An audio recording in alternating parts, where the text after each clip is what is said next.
Welcome back, guys. DGS and KMOX. We're here with Mark Cantor, attorney at law. Every few weeks, we bring Mark in. We talk about various aspects of the law. Today is going to be really interesting because Mark is an avid hunter, which we're going to get into, and hunting laws and ATV flip overs and trespassing and all this stuff. And as Mark just said, like, not hunting in Missouri is like not skiing in Colorado. And I confided in him, I've never been hunting. And he invited me, and I'm going to go because I want to experience it. First thing I want to talk about, I love this story about your son coming in and his buddy and how much they ate. Yeah. I love that. So, we have deer camp, which is the greatest time. And my son goes to Mizzou. He's a junior. And so I invited him to hunt. And he says, Dad, can I bring a friend? And I said, sure. And they get there and, they're 21 years old and they're hungry. So we went to Applebee's, which is great, in Warrenton.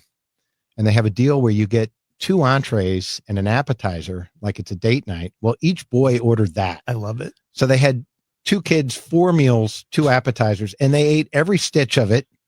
And then we went hunting at, 5 the next morning. And I think we had too much sent to us. Yes. Too much Applebee's in the air. Yeah. But it was fantastic time. And that's great. And that's what it's all about. Yeah. It's really bonding and family time and friends. And, in Missouri, we're hunters. It's something that comes natural to us. And Missouri is some of the best deer hunting in the country.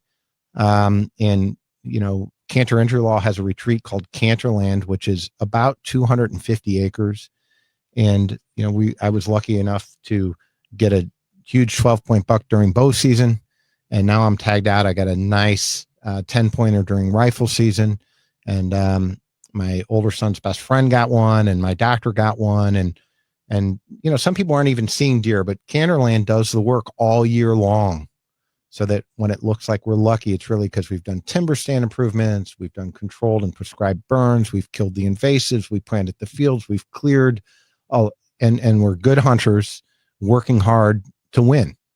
So should you, because I don't know anything about hunting at all, should you take some sort of classes or training before you go out? Or if you go out with someone like you, can you learn the trade as you're doing it? So Missouri Conservation requires a hunter safety course. Okay. So the answer is yes, but some people, if you're old enough, you don't have to take it. I've taken it as a trial lawyer. I wanted to take it and be fully informed. On private land, the rules are a little bit different, but I think everyone should educate themselves on safety. It would, reduce my amount of business by a lot, which would be a good thing because, negligence is basically being careless, not being reasonable. And, if you shoot and you don't know what the backstop is and it goes into a neighboring property and, kills a horse or a cow or, God forbid, a person, you're liable. You're stuck with that. So we got to be safe out there. What are some of the causes of action you see from this season, whether it's vehicles or it's guns? It's normally related to everything we do as trial lawyers is negligence. It's being careless. Lots and lots of ATV accidents. And so then you may ask, well, is that the landowner's responsibility or is it just dangerous to ATV? And the answer to that is yes, it's both. So a landowner has a duty to warn of a dangerous known condition, but they don't have a duty to warn of a natural condition. So at CantorLand, we have 140-foot cliffs, we have caves, we have rivers. If you're driving fast in those and you flip, that is not my responsibility. I have a duty to use reasonable care. But if you're driving 40 miles an hour, that's one thing. Now, if there's if I took my excavator and I dug a deep hole and I didn't warn you about it and you drive in it and roll over, well, then I'm negligent. So, and Missouri's comparative fault, so it can be both, right? So the jury gets to decide that whose percentages of fault. Do you like that, by the way, the way Missouri does it? I think it's smart. Yes, I do like that. I think it's a fair way to balance the equities of a case. And, some insurance companies hate it because they could be 1% at fault. But if you have $1 million of damages, then, you owe your percent. So, or 10% would be $100,000 in that scenario. Yeah. And sometimes there's $25,000 of insurance. So you could have a terrible, terrible injury and a small percentage of fault. um, that was the other side's and still collect. And that way we don't put it on the government. I don't want people to be dependents on the state of Missouri. The insurance is out there. But just because someone got hurt on your land doesn't mean that you're responsible. A lot of people believe that. What about, I remember, growing up in South Roxana, one of my first in my family to even go to college, much less law school. And so many of the things they talked about violated my country sensibilities. Like I remember Summers v. Tice. God, why do I remember that? Where I think it's the one where a guy had a hunting lodge and he set up a crossbow that would fire if someone opened the door. Spring loaded, right? Yeah. And I was like, sounds reasonable. Yeah. right. They had those in Louisiana where I went to law school. Yeah, right. So what are the rules about whether it's CantorLand or it's my front yard? Well, so here's the deal. First of all, there's distinctions: licensee, invitee, trespasser. You don't generally owe a duty of care to a trespasser, but you can't set up a spring loaded, crossbow and kill them. Okay. So you have to you can't do that. And you can't use deadly force ever to protect property. So, you see all these videos. If someone walks on your land and you shoot them, you're going to prison for a long, long time, and you should. Now, if they come on your property with a gun to do you harm, that's different. But so you gotta use the reasonable standard. So you can't use deadly force to protect property. And in Missouri, you can't track your deer onto your neighbor's property. You become a trespasser. So you should have good neighbors, and you should know your neighbors so you can call them up. And if you called me up and you said, Mark, I had an archery shot. It was a little far back on a big buck, and I've tracked the last spot of blood to your fence line. Can I come in? I'd say, sure, I'll come help you. And that's the way it should be. But if you come over and you haven't told me, that may aggravate me. You're a trespasser at that point. Mm-hmm. So let's be good neighbors. Let's not trespass. But as soon as you call them up, you become an invitee, which means that you can be there and that the laws change. Mm-hmm. So that's the way it should be done. How have you had trespassers? Have you had poachers? So, we're blessed that our land borders Reef Schneider. I've caught kids trespassing. I have game cams everywhere. And, what I did is call the parents and say, hey, if you want to tour the property, come ask me. Your kids can't be wandering around my property. It's dangerous. I've got tree stands.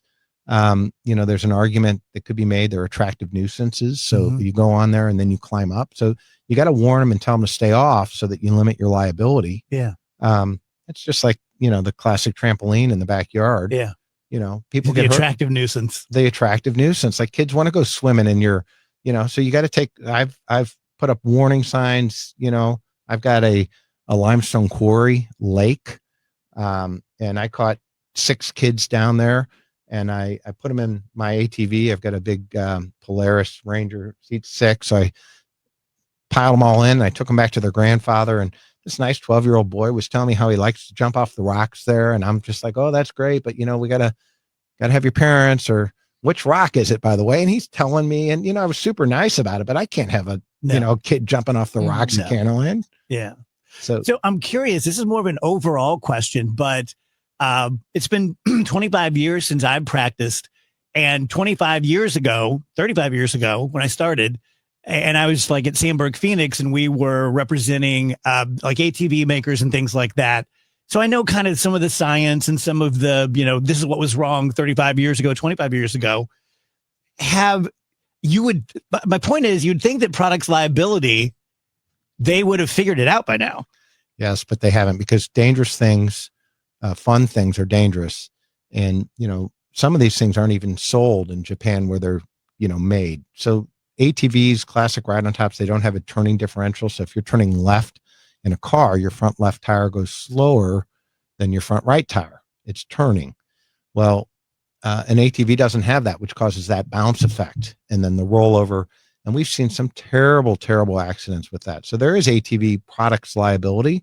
There's also negligence. So, we handle the gamut of those cases, not for sprained strains because it's expensive, but, we've seen paralysis cases from that, and they're just awful for the families. And a lot of them times they involve alcohol. There's a lot of hunting injuries with alcohol, and You remember the whole Dick Cheney story, Yeah. right? You know, they were bird hunting, but I always give a safety lecture, even to the experienced hunters, to the, my kids are there rolling their eyes.